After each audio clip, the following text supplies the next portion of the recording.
کل میں نے ذکر کیا تھا دلی میں ایک مجلس عمران بھائی کے والد کے ایصال ثواب کی تھی کہ ہمارے اور آپ کے چوتھے امام کی جو خدمتیں ہیں اسے ہمارے صرف مصائب کے پہلو پر گفتگو کرنے کی وجہ سے پردہ پڑا ہوا ہے۔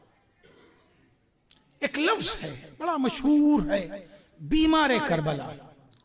نثر نے اتنا اس کو ظاہر کیا کہ معلوم ہوا کہ ایک ایسا شخص کو انتہائی کمزور لاغر ہے اور اسی لاغری اور کمزوری میں 40 سال روتے روتے گزار دیا۔ یہ کردار ہمارے اور آپ کے چوتھے امام کا نہیں تھا۔ اور کیا راوی مدینے کے مضافات کا، مدینے کے مضافات کا، گاؤں کا، مدینہ تو شہر ہے نا، گاؤں کا راوی ہے، اور وہ 28 رجب کو مدینے آیا مارکیٹنگ کرنے کے لیے کہ سامان لے کے گاؤں جا کر کے بیچے گا۔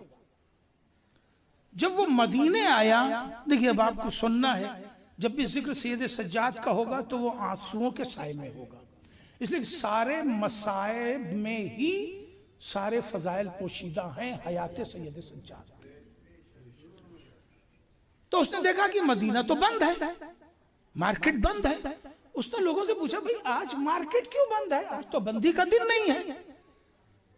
تو لوگوں نے کہا آج مدینہ ویران ہو رہا ہے۔ پڑھوں گا، میں بھی ہمت سے پڑھوں گا۔ آج مدینہ ویران ہو رہا ہے۔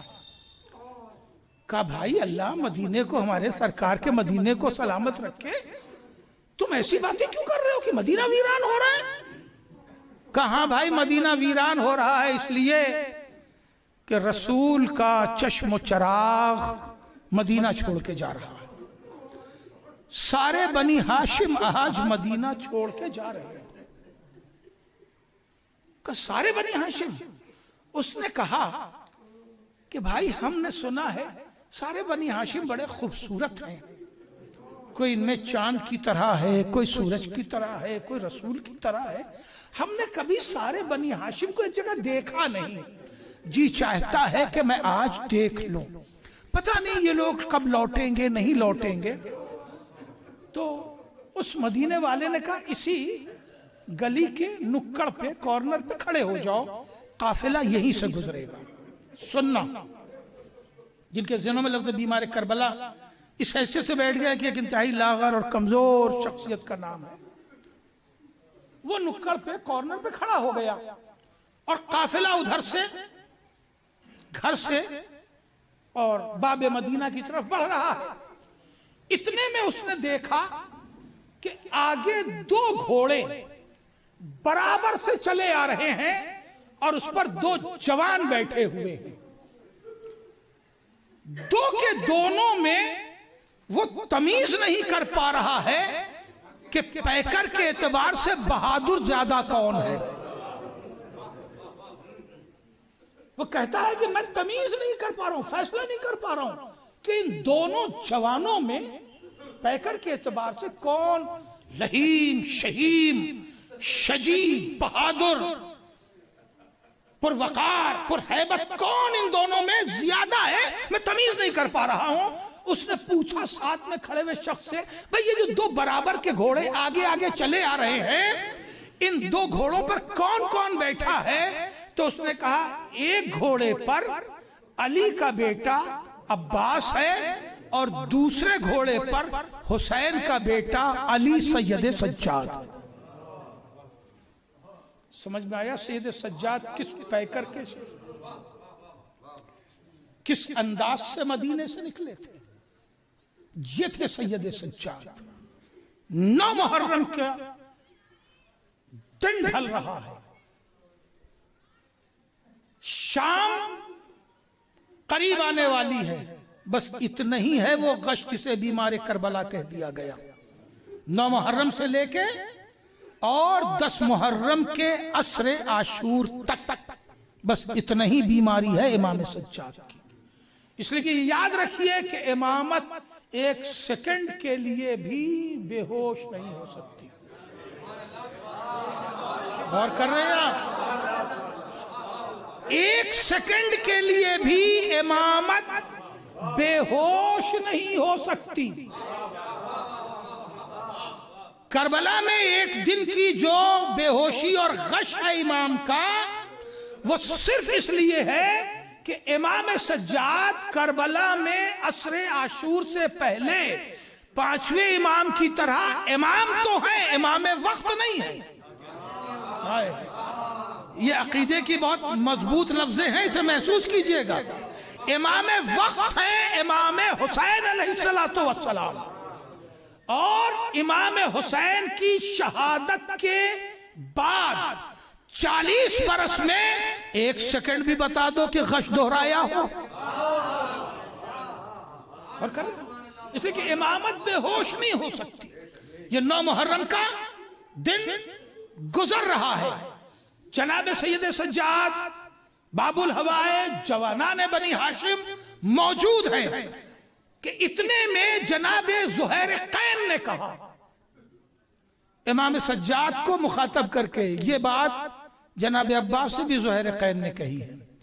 جناب زہیر قین جو ہیں وہ امام عالی مقام کے ساتھ راستے میں شامل ہوئے ہیں، اور امام نے انہیں شامل کیا ہے اپنے ساتھ، یعنی حری کی طرح آنے والوں میں جناب زہیر قین بھی ہیں. حری کی طرح، اب وقت نہیں اس کی زیادہ وضاحت میں، حری کی طرح آنے والے جناب زہیر قین بھی ہیں. لہذا ابھی تہذیب آل محمد سے اتنا آشنا نہیں ہے، اس لیے انہوں نے یہ بات جناب عباس سے بھی ایک جگہ کہی ہے اسی تاریخ میں، اور یہی بات امام سجاد سے بھی کہی.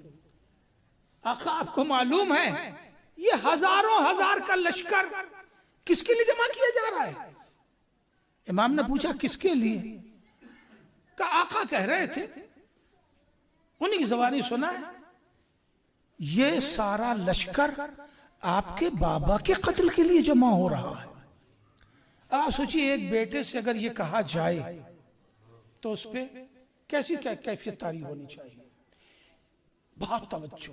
امام سجاد نے جیسے ہی یہ جملہ سنا اٹھے، جست کی گھوڑے پہ بیٹھے، اور گھوڑے پہ بیٹھنے کے بعد گھوڑے کو اس طرح کاوا کٹایا کہ گھوڑے کا دہن اور اس کی سم دم دونوں ملنے لگی. فن میں، سپہگری میں، رائڈنگ میں، گھوڑا چلانے میں سب سے نازک فن ہے گھوڑے کا کاوا کٹانا.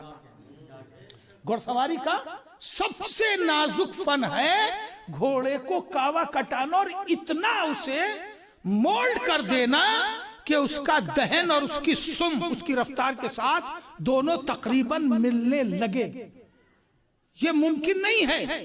امام سجاد نے جب اس طرح سے کاوا کٹا دیا تو وہاں بیٹھا ہوا جملہ سننا، فضیلت کا گوشہ دے رہا ہوں. ایک شخص اٹھا اور اٹھنے کے بعد آیا امام حسین کے پاس، اور آنے کے بعد کہا آقا امام سجاد نے تو گھوڑے کو اس طرح کاوا کٹا دیا جیسے احد میں مولا کائنات نے رسول کو بچانے کے لیے کٹایا تھا.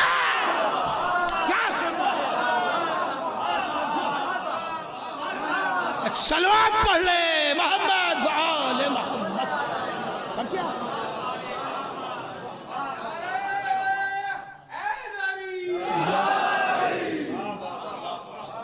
جنگ احد کا سب سے خطرناک منظر وہ تھا. احد پڑھنی مقصود نہیں ہے کہ جب رسول ایک گڑھے میں گر چکے ہیں اور انہوں نے مولا کائنات کو آواز دی ہے، مولا کائنات آئے ہیں، اس وقت کی جنگ حیات مولا کائنات کی سب سے خطرناک جنگ ہے. سب سے خطرناک جنگ ہے فن حرب و ضرب کے اعتبار سے کہ درمیان میں رسول ہیں رسول کی حفاظت کرنی ہے اور چاروں طرف دشمن ہے، داہنی طرف دشمنوں کو قتل کرنا ہے اور بائیں طرف رسول کی حفاظت کرنی ہے، اور قتل کر کے رسول کی حفاظت کر کے دشمنوں کو دور بھیج کے مولا پلٹے ہیں، اور پلٹنے کے بعد گھوڑے پر بیٹھے بیٹھے جھکے ہیں۔ میں جملہ سننا، گھوڑے پر بیٹھے بیٹھے جھکے ہیں، اور جھکنے کے بعد رسول کو بازوؤں سے پکڑا ہے اور پکڑ کے اٹھا کے کہا ہے لوگوں بھاگو نہیں، ابھی رسول زندہ ہے۔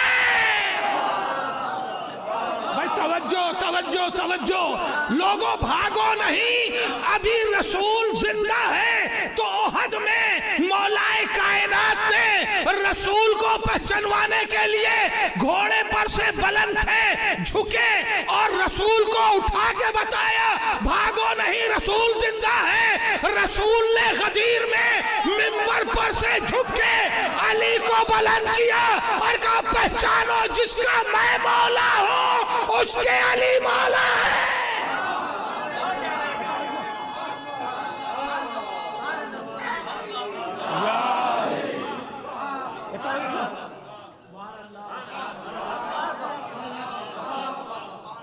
کعوہ کٹایا، اس نے آگے امام سے کہا مولا روئے زمین پر یا احد میں مولا کائنات نے، لفظ بدل دوں، یا اس زمین پر پہلے علی نے اس طرح کعوہ کٹایا یا دوسرے علی نے اس طرح کعوہ کٹایا؟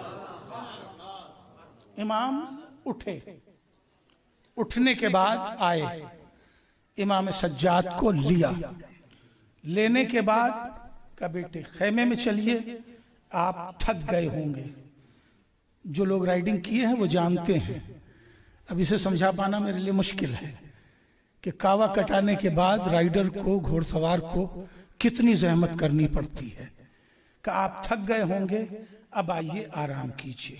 امام خیمے میں گئے اور امام علی مقام پشت خیمہ پر آئے اور دست دعا بلند کر دیا، کہ پالنے والے نسل امامت کی ذمہ داری تو نے قبول کی۔ وہیں سے جو غش طاری ہوا تو پھر امام اپنی پھوپھی کے کاندھے کا سہارا لے کے خیمے سے نکلے۔